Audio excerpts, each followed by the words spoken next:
This is the ZMF Caldera. It is the first planar magnetic driver headphone from ZMF and quite a departure from the sound of their other headphones. So let's talk about it.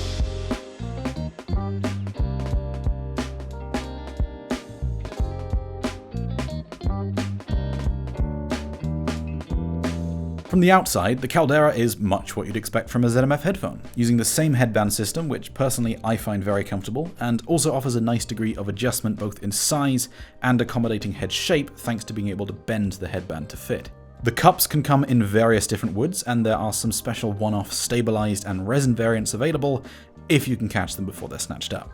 These are also really quite light. I was thinking that these were going to be quite a bit heavier than previous ZMF headphones because of the magnets needed for planar magnetic drivers, but no, these are quite a bit lighter than my Atrium, for instance. Now, I don't know how much of that is because of the different choices of wood. Go for a denser wood or a resin stabilized version, for instance, and it's gonna weigh more, but regardless, that was quite noticeable. The grille is the first part that is very much new, a concave shape that is a little tough to show just how nice it looks on camera, but I assure you in person it's very fetching.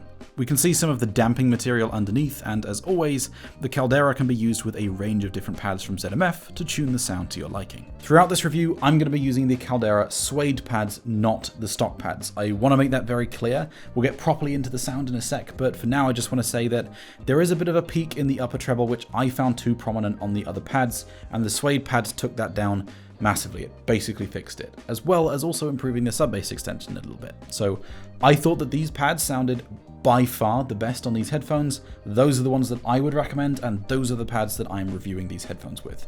The Caldera are also shipped in a Pelican case that does an excellent job of protecting them in transit and when you yourself want to take them somewhere. The overall build is absolutely beautiful, and the stabilized versions that are released every now and then even more so. The stock cable, however, is fine. It has a nice splitter and overall is constructed well, but I do wish that it was a little bit softer or twisted in a way that gave it a bit less shape memory. The Caldera is quite a significant departure from the sound of other ZMF headphones, and I think it's the most neutral headphone they've released and the most resolving and overall technically capable headphone that they've released. But whilst that's true, if you're asking the question of, well, is the Caldera better than an Atrium?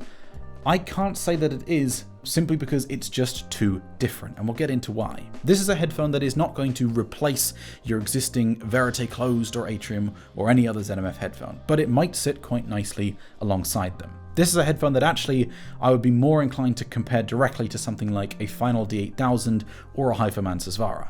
The biggest difference between a Caldera and an Atrium, for instance, is the bass profile. Now, an Atrium or most other dynamic driver headphones will have a slightly rounded or curved bass profile, rolling off a little bit towards the sub-bass and sometimes sloping down a bit towards the mid-range as well. That's very typical for dynamic driver headphones, and on planar headphones, typically you will see a much flatter response throughout the mid-range and into the sub-bass. And that's exactly what we see here. If we look at the frequency response for the Caldera, you can see that the low-end extension is almost completely flat. That's going to change slightly depending on what pads you're using, of course, but generally it reaches deep into the sub-bass with no extra mid-bass added on top.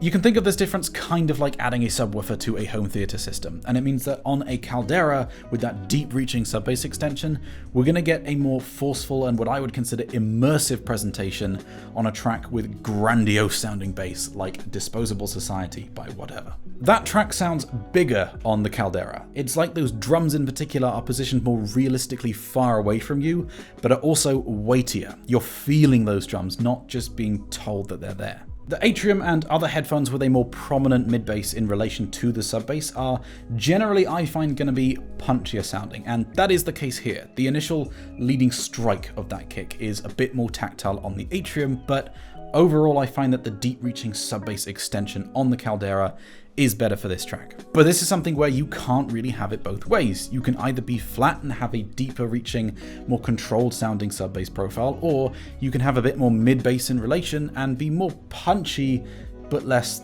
thunderous. The second biggest difference between the Caldera and any other ZMF headphone that I've tried is simply the detail retrieval. These are a substantially faster, more resolving, snappier, and more incisive sounding headphone. And keeping on that discussion of bass just for a moment, the combination of that deep and controlled bass profile that these have with that incisive and extremely fast sounding treble, make these so much better for transient heavy electronic music in particular than any ZMF headphone that I've tried. Both that neutrality and the resolving capability are also big benefits for classical and other acoustic genres, and as we kind of go into the mid-range on the Caldera, these are in quite a transparent sounding category. These don't have that same more texture forward than usual character to vocals, for instance, that I'm kind of used to with ZMF.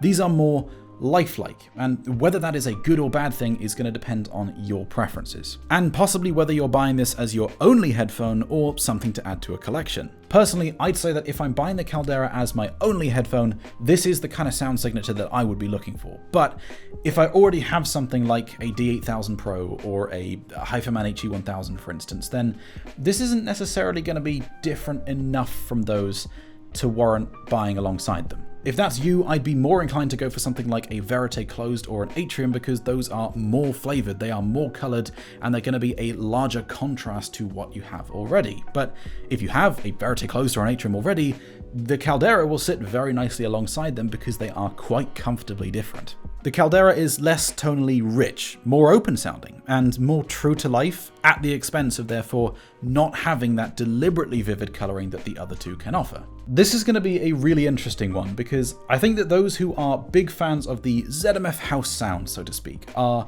going to find the Caldera to be very different, and as a result that could be quite polarizing. Many people could miss the way that the Verite Closed or the Atrium changed the sound of your music in a quite drastic but really quite enjoyable way. This is a lot closer to neutral, but for the people who maybe found previous ZMF headphones to be slightly too flavored or maybe not quite technical enough, they absolutely could find that this is giving them exactly what they were missing, with still a little bit of ZMF flavoring sprinkled in. The Caldera is not a perfectly neutral headphone, and you can absolutely tell that it's a ZMF. There's an interesting kind of shape to the ear gain region in the treble in particular, where it dips down sort of early at around 8 or 9 kilohertz, but then slowly rises back up to above and a sort of more airy than neutral response as you go towards 20 kilohertz. And so this means that whilst it's airy sounding, it sounds really big and open, there's still a slight, I'd say comfortable darkness to the upper treble that makes vocals a little bit more intimate, comfortably forward, and a little bit more close into you. This also has the effect of slightly cutting short or truncating the decay of certain elements. It helps with that vocal intimacy because there's less spatial distraction in a way, but it also does mean that these sound quite damped. Now, these don't sound like a HiFiMan. These sound like a ZMF that put on a suit and tie. But this sound signature where the decay of a lot of elements is kind of cut short means that whilst it is more technically resolving and truer to life, it is more lifelike than an Atrium or a Verite Closed or any other ZMF headphone that I've tried,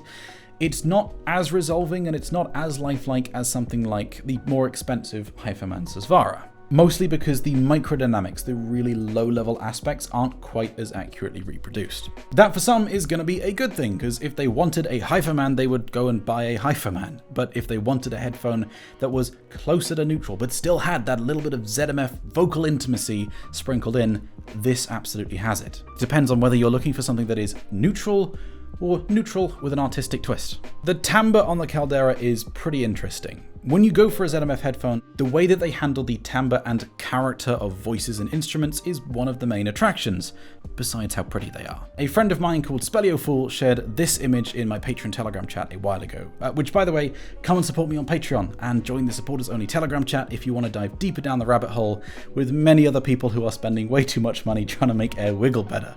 He shared this image, and it's a great way of trying to describe the difference that I'm talking about. That difference between a neutral high-performance headphone and what I experience with a ZMF sort of presentation. A Susvara, for instance, it's going to be trying to present the scene by providing a clean glass window to look at it, resolving every last blade of grass on that hill, whereas, as my friend Spelliofool put it, ZMF has always been a coloured, curated and artistically stylized sound that, regardless of detail, for many people is plain and simple going to be subjectively more beautiful and enjoyable. The Caldera still has that curated coloration, and in fact, actually, whilst there are some aspects of that kind of truncated decay I don't like, it also does have the benefit of helping to make the kind of woody resonances in the mid-range a little bit more prominent. If I had to put the Caldera on a sliding scale of how close in sound it is to something like a HiFiMan Susvara, which for me is a benchmark for sheer realism in a headphone, versus a ZMF Atrium, which not realistic but altered in a way that I very much adore, hence I've used them more than any other headphone for the last few months. It'd be about here. Some people are going to fall quite firmly at one end of this preference spectrum, but the Caldera offers a very nice option for someone who's looking for something a little bit in between the two. On a further note about technicalities, the Caldera also have an improved sense of direction or imaging precision compared to the Verite Closed or the Atrium. The sense of direction is just a lot more precise. In terms of spatial presentation generally, the soundstage is actually a little bit smaller than it is on the Atrium, not by much, just a bit. But what's better is the way that it can place things in a particular spot in space. The sense of volume to elements and where in that space they are, not just how far away they can get, is better on the Caldera compared to the dynamic driver headphones from ZMF. That's something which I found to be somewhat inherent to planars versus dynamic drivers, and it's absolutely the case here. So overall, I very much like the Caldera. I can't answer whether this is a better headphone than the likes of either a HiFiMan Sesvara or a ZMF Atrium, because it's comfortably different from both, and your preferences are going to dictate which of these styles will suit you best. A Sesvara is both closer to neutral and more resolving than the Caldera. I think that's a higher performance headphone, but that neutral presentation can be boring to some. And conversely, the Caldera is both more resolving and more lifelike than an Atrium, but the Atrium has more flavor to it, which might be exactly what some people are looking for. So it's really hard to answer whether this is a better headphone. It's going to depend on your preferences and what you're looking for. The Caldera is a fantastic sounding headphone. It's a surprisingly natural expansion from ZMF's existing collection of sound signatures. I'm very excited to see what Zach and Bevan at ZMF can do with future planar magnetic models. I hope you enjoyed that review, and if you've got any questions that you want to ask me about the Caldera, about music, gear, or anything else for that matter, join my Discord server, or if you're feeling generous, join my Patreon and join the supporters only Telegram chat. A huge thank you to my Crazy Summit Fi supporters Dan Mellinger and Jiden the Shiba, and my Diamond Tier supporters Naivotsu, CK Yozizawazu, Eminent One, Neil Snyder, and Spellio Fool. You guys are fantastic. Until next time, thanks for watching.